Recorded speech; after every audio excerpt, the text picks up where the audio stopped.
Hey, how's everybody doing? I hope you guys are all doing really well. I hope life is going good for you guys. It is late in the afternoon for me here, so looking forward to going home and resting up a little bit. It's more tiring at my job at the school now when nobody's around. I think I just get more tired because I'm a little more probably bored here. You guys kind of give me energy. Anyways, February is a very special month, you guys. And this week that you're watching this will be the very first week of February. February is a special month because it is Black History Month or African American History Month. Okay, African American History Month or Black History Month was started because there was a Black American that felt that the contributions and the roles that Black people played in America should be recognized, right? And he started a movement to get that recognition. And eventually, a lot of schools and a lot of places recognized Negro History Month, Negro History Week, right? And then a former president, President Ford, in 1967 decided, you know what, we need to change that to a whole month to recognize the contributions of Black Americans to U.S. history, because without Black Americans and African Americans here in the United States would never ever be where it's at now. And things ain't perfect now. A lot of things need to get worked on, right? But I still think it's one of the best places in the world to live. And so we need to recognize the contributions of Black America to how great the United States is, right? And Black Americans helped create the foundation that the United States was built on. And to do that, I think we're going to talk about a couple of heroes in Black America, okay? And I think one of those is going to be the hero we're going to talk about this week. This lady is very well known, and she may be coming up and being put on a $20 bill pretty soon. There's uh, a resolution in Congress that says that she might be put on a $20 bill. Okay, so we're gonna watch a little video about her. Her name is Harriet Tubman. Okay, you guys might have heard a little bit about her. Your teachers have probably taught you about her. We'll watch about her life story, but she is one of the heroes of America. Okay, not just of African American people, but of American people. Okay, so here we go, you guys. I'm gonna present my screen to you guys. Let me get it up and so you guys can see what I'm seeing.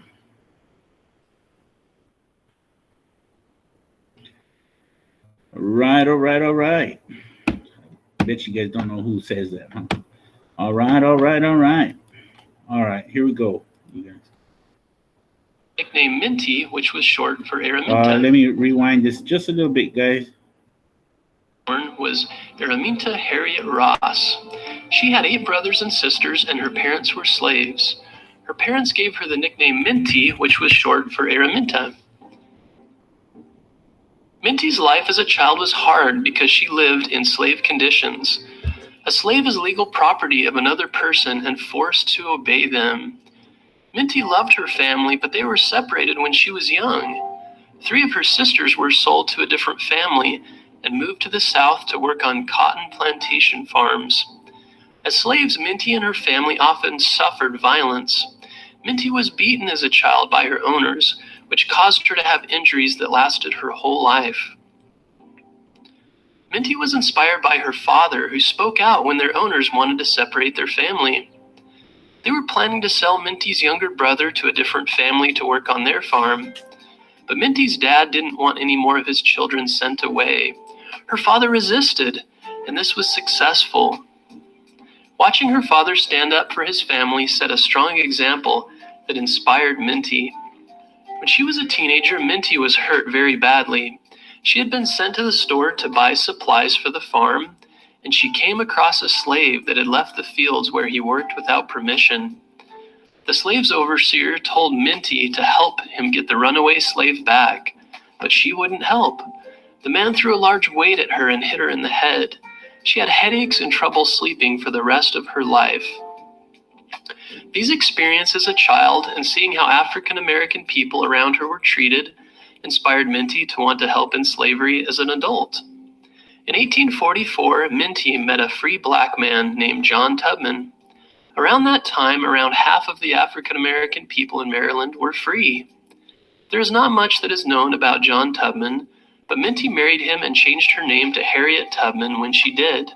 The couple lived together for a number of years and were together when Harriet began her work with the Underground Railway. In 1849, Harriet's owner died. She decided that she would escape slavery in Maryland and moved to Philadelphia. Two of her brothers, Ben and Harry, decided to come with her. Her husband did not decide to go along. On their way to Philadelphia, the three siblings saw a wanted poster with their pictures on it. It offered a $300 reward if anyone captured and returned the three of them. The brothers were scared by this poster and decided to return to their owner's plantation. Harriet, however, refused to go back to living as a slave. Instead, she continued heading north towards Pennsylvania. Harriet traveled along a network known as the Underground Railroad. The Underground Railroad wasn't an actual railroad for a train. It was a path that ran from states that had slavery to states that were free. Harriet traveled this path for nearly 90 miles to get to Philadelphia. She was quoted as saying, "When I found I had crossed the line into Pennsylvania, I looked at my hands to see if I was the same person. There was such a glory over everything. The sun came like gold through the trees and over the fields, and I felt like I was in heaven." Harriet was truly happy to be in a free state, but rather than remain safely in the North, Harriet decided that it was her mission in life to rescue her family and others living in slavery back home. In 1850, Harriet helped much of her family make the journey to Philadelphia via the Underground Railroad. This was the first of many trips that Harriet made along the route to help guide others. Because of her work and leadership guiding others to safety and freedom, she was given the nickname Moses by the people that she helped. This was a reference to the leader in the Old Testament who led the people of Israel out of slavery. Over time, Harriet was able to help guide her parents, most of her siblings, and approximately 60 other people to Pennsylvania, where they could live free. Because so many slaves escaped, the states passed laws allowing for former slaves that had escaped their home state to be captured and returned to slavery. So Harriet changed the route of the Underground Railroad to Canada, where slavery was not allowed.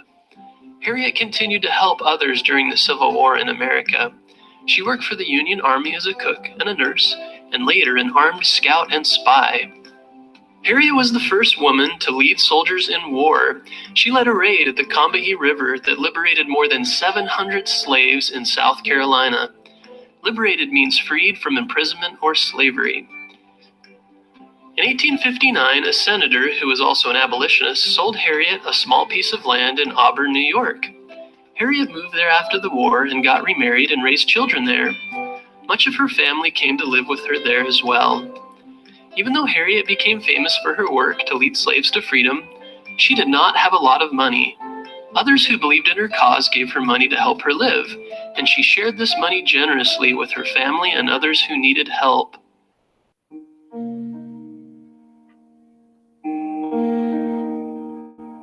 When Harriet was an old woman, the head injuries she had gotten as a child became more painful.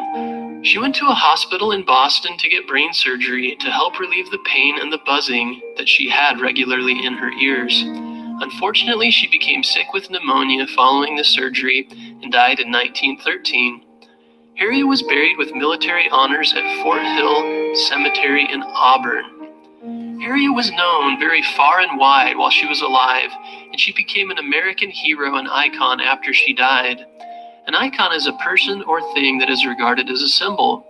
Today she continues to inspire Americans struggling for civil rights and their allies with her bravery and actions. Because of her amazing legacy, the U.S. Treasury Department announced in April that she would be on the $20 bill. She was a freed slave and a freedom fighter, and for that she emerged as the top choice for the first American woman to appear on the U.S. currency. From Harriet Tubman, we can learn a great deal about overcoming hardships and the impact that an individual person can have. Harriet dedicated her life to helping others. She believed strongly in the cause she was working for, to free slaves, and took action and worked tirelessly to bring about her dream. Are there injustices that you have experienced or that you can see in the world around you?